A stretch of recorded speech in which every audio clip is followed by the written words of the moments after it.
No one's going to be particularly happy, but that's what compromise is all about. That's Jim Kelly, chair of the Oregon Board of Forestry, and he's been working on a plan for state forests in western Oregon for the last 6 years. The Habitat Conservation Plan would set policy for roughly 700,000 acres of state forest, mostly in Tillamook and Clatsop counties, for the next 70 years. And when Kelly says that nobody's happy with the plan, he's not wrong. Among them, Tillamook County Commissioner David Yamamoto. We do object strenuously to the way this particular habitat conservation plan was developed. The plan, which is still in draft form, would set aside certain areas to protect endangered species like the northern spotted owl, the marbled murrelet, and coho salmon. In doing so, it would also drastically reduce the area available for timber harvest in the Coast Range, in some cases by as much as 35%. Those are going to be devastating to the trust counties. And to know why drops in timber harvest would be so bad for places like Tillamook County, you have to go back to the 1930s.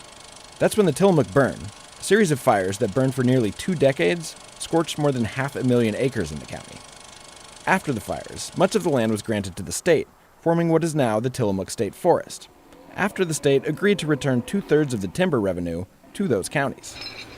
Fast forward to today, and timber revenue has become integral to how Tillamook County operates. In Tillamook County, almost a quarter of our general fund revenue comes from state forest land timber harvest. Over the years, as the state has sold off parcels for logging, they've been hit with numerous lawsuits arguing that the sales violate the Endangered Species Act, which forbids the destruction of habitat for endangered species. So in 2018, the Board of Forestry began coming up with a habitat conservation plan. A landowner essentially makes a plan and says, if we do this, this, and this, then the federal government says, if you are doing all those things that will help conservation and help those species in general, then you're fine. We're not going to be, you're going to be protected from lawsuits. We've just entered one of those upland areas where the trees in theory. And that was welcome news to people like Casey Kulla, the state forest policy coordinator with Oregon Wild. Branches all the way up on these old trees is what is habitat for red tree voles and for northern spotted owls and for marbled murrelets, because they need those big branches that are covered in moss. In 70 years, we're going to need habitat for all kinds of critters here, especially with climate change. Kulla said protecting areas for endangered species makes sense, not just to avoid lawsuits, but because northwestern Oregon has already seen its fair share of heavy logging. If we think about this as an investment that we all kind of own together and manage together, and we've used the profit more than we should, and animals are suffering because of it. But for those who work in timber, the Habitat Conservation Plan represents a very real threat to their livelihoods.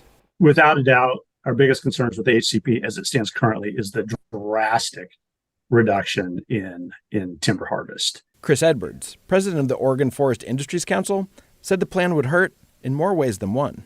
Certainly going to cost hundreds of jobs, and at a time when you're really decimating the job base, increasing the dependency on critical social services at a time where you're also undercutting the source of funding for those social services. And those social services, they're high on the list of Yamamoto's concerns too. All the departments within the counties, as well as the sheriff's office. So for life, health, safety issues, fire and rescue issues, ambulance service, schools, things of that nature. These are areas that are going to be hit very, very hard. So you see this green layer in the... Kulla, who formerly served as a commissioner in Yamhill County, said Yamamoto's worries aren't completely misplaced. Commissioner Yamamoto cares deeply about his place, and like him, I understand how county budgets work, and I know that other money can be found to replace that revenue because we don't have another Oregon state forest. Between 2010 and 2020, a yearly average of 285 million board feet of timber were harvested from the forest that would be covered by the plan. The most recent estimates of what that number would be if the plan is passed? Between 165 and 185 million board feet, a drop of between 35 to 40%. And when Kelly saw those numbers, he decided to introduce a resolution that, if passed, would modify the plan to increase timber harvest, though not by much.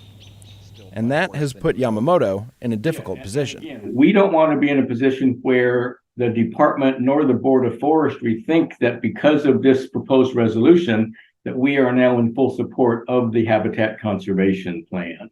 While the vote on the resolution will happen in public view at the board's meeting on Thursday, if it passes, the changes would be implemented behind closed doors with no public input. And that brings up just about the only thing that both sides agree on. In Oregon, I think that we make our best decisions when we wrestle with them in a public view. They're just trying to get this off their plate as quickly as possible because it's a political hot potato for them. For his part, Kelly argues that the changes to the plan will be small enough that having a public hearing is not necessary.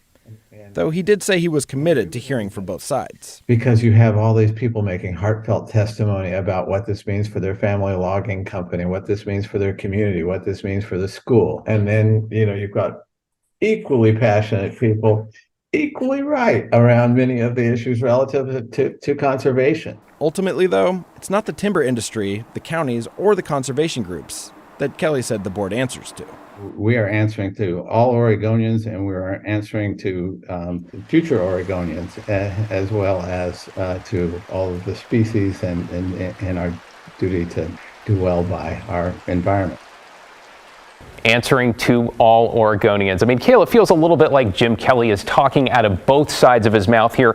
Why not hold public hearings? Why not seek as much input as possible? Well, I think that the timber industry groups and the environmentalists would probably agree with you there. I think that what Jim Kelly told me is that the changes to this plan are so small, he's really tinkering around the edges, that it really doesn't require another public hearing. And I got the feeling from him that after 6 years, they really just want to get this thing across the finish line. Okay, you mentioned a drop in timber harvest here under this plan, something like 40%. I know they said small, but I guess small might be in the eye of the beholder here. What does that mean for Tillamook County? Where would they actually get the revenue? Well, yeah, you heard it from Commissioner Yamamoto. They get a quarter of their general fund from timber harvest revenue. So I reached out to Governor Kotek's office and asked, what can be done? And they said they are looking for some alternative sources of revenue, but it was short on details. They didn't tell me how much or where it would come from. Looking for alternative sources. All right, they're voting on the smaller resolution tomorrow on Thursday. What about the full plan?